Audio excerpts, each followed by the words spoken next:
Mini London McCluskieganj प्रकृति की गोद में बसा ड्रीम डेस्टिनेशन आपका कर रहा है इंतजार। आइए अपने यादगार लम्हों को बिताइए ड्रीम डेस्टिनेशन में। राजधानी रांची से महज 50 किलोमीटर दूर आपका अपना ड्रीम डेस्टिनेशन।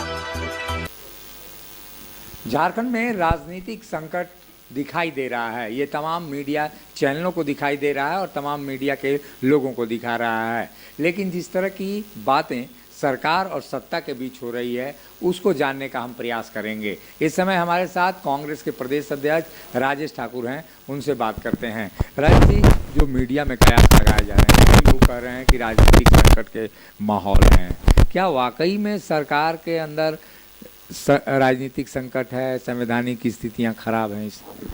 देखिए, पहली बात तो मैं जवाब दे देता, लेकिन तो जब से सरकार बनी है उसके 6ठे महीने से ये चल रहा है, तो हम समझते हैं इन सवालों का कोई जवाब नहीं है। जवाब तो समय आने पर दिया जाएगा। इस तरह के कयास जो लगाए जाते हैं मुखबिरों के हवाले से और सूत्रों के हवाले से, मैं भारतीय जनता पार्टी का कोई नेता अब तक बोला है कि सरकार जा रही है, ना कोई एजेंसी बोली है कि ये कार्रवाई होने वाली है। तो सिर्फ और सिर्फ मुखबिरों और सूत्रों के हवाले से जो खबर चलती है उस पर कुछ भी कहना मुनासिब नहीं होता। हम ये जानते हैं कि 5 वर्षों तक के लिए सरकार जनता चुनती है और बहुमत की सरकार है, तो इसमें ये बट की कोई बात है नहीं। लेकिन मुख्यमंत्री को बार बार क्यों कहना पड़ता है कि 5 साल हमारी सरकार चलेगी और अगली बार भी हम ही चुन के आएंगे? ये बताने की मंशा क्या है कि आखिर किस मजबूरी में मुख्यमंत्री अपने सार्वजनिक मंचों से ये कहते हैं कि 5 साल सरकार चलेगी? क्योंकि सर मैंडेट तो दिया हुआ है जनता की ओर से उनको। आप साथियों को सिर्फ और सिर्फ संतुष्ट करने के लिए बोलना पड़ता है। जो आप लगातार सवाल पूछेंगे तो उनको भी तो कुछ ना कुछ कहना पड़ेगा, तो उस मद्देनज़र वो अपनी बात को रखते हैं। अब आप पूछिएगा कि 5 साल सरकार चलेगी तो क्या बोलेंगे? नहीं चलेगी। मुख्यमंत्री हैं, चलेगी और बिल्कुल चलेगी। 5 वर्षों क्या 10 वर्षों तक सरकार चलेगी। ये जरूर है कि बीच में चुनाव होगा और चुनाव में जनता फिर से अपना निर्णय लेगी। जनता सर्वोपरि होती है और जनता का अगर काम हुआ है तो निश्चित रूप से वो दोबारा भी चांस देगी। दोबारा जब चुनाव होगा तो हो सकते हैं क्या वो समीकरण कुछ हो रहा है या जो भी चुनाव परिणाम है, लेकिन इस बार कहने को क्यों विवश होना पड़ रहा है? क्योंकि उनको तो ऑलरेडी मैंडेट दिया हुआ है, आपको सीटें उतनी प्राप्त हैं। आरजेडी, कांग्रेस, जेएमएम, इन तीनों को जो बहुमत का आंकड़ा है उससे ज़्यादा आंकड़ा है। तो आखिर ये किस मजबूरी में मंचों से मुख्यमंत्री कहने को विवश होते हैं? नहीं, कहना ही पड़ेगा ना, कहना ही पड़ेगा। आप लोगों को संतुष्ट करने के लिए आप किस मजबूरी में सवाल पूछ रहे हैं?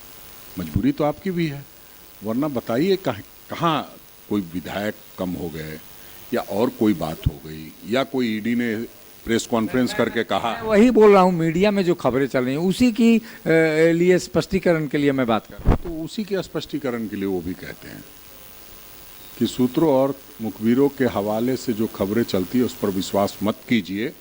मुझे जनता ने 5 वर्षों तक के लिए चुना है, जनता के द्वार पे हूँ और जनता को आश्वस्त करता हूँ कि मैं आपके लिए काम करता रहूँगा।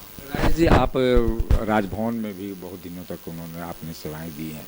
जो लीगलिटी है, फिलहाल जो ईडी की सम्मन है, सम्मन के बाद आखिर क्या स्थिति होगी? क्योंकि कई लोग कह रहे हैं कि इस ईडी डायरेक्ट मुख्यमंत्री पर कार्रवाई कर सकती है, उसे वारंट लेना होगा। ये स्थिति क्या है? आखिर आपकी नज़रों में ये स्थिति क्या है?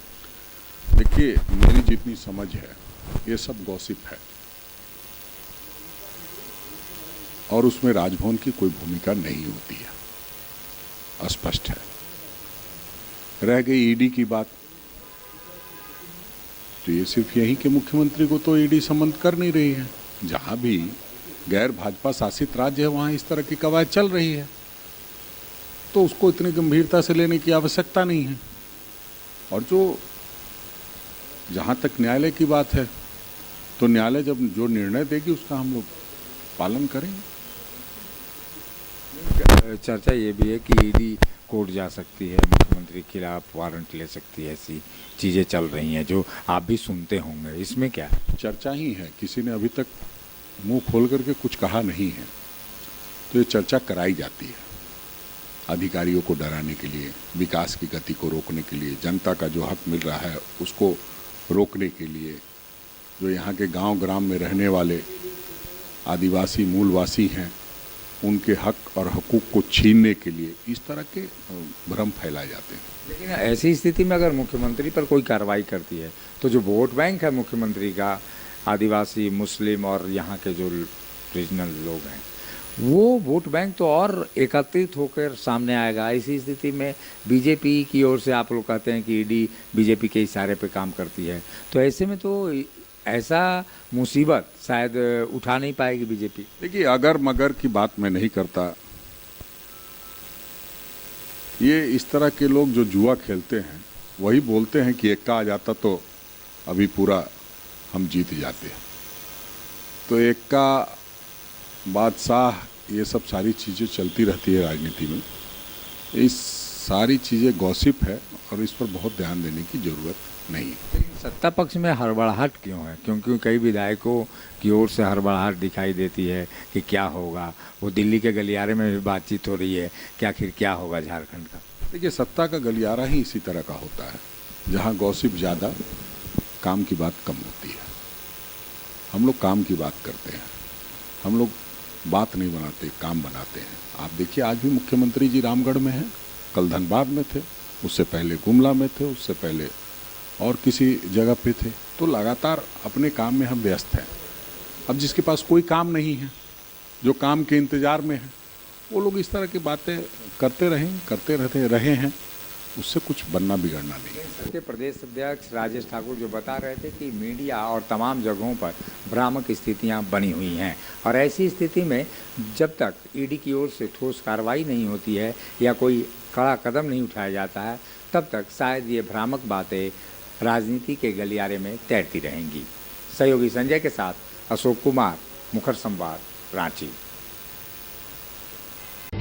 जब टूटती है आस, जब थकती है सांस, जब रूठते हैं अपने, मुंह मोड़ता है जमाना, जब अंगड़ाई लेता है संकल्प, फिर बनती है कहानी, बनते हैं अनमिट निशान। देखिए मेरे साथ संघर्ष की दास्तां।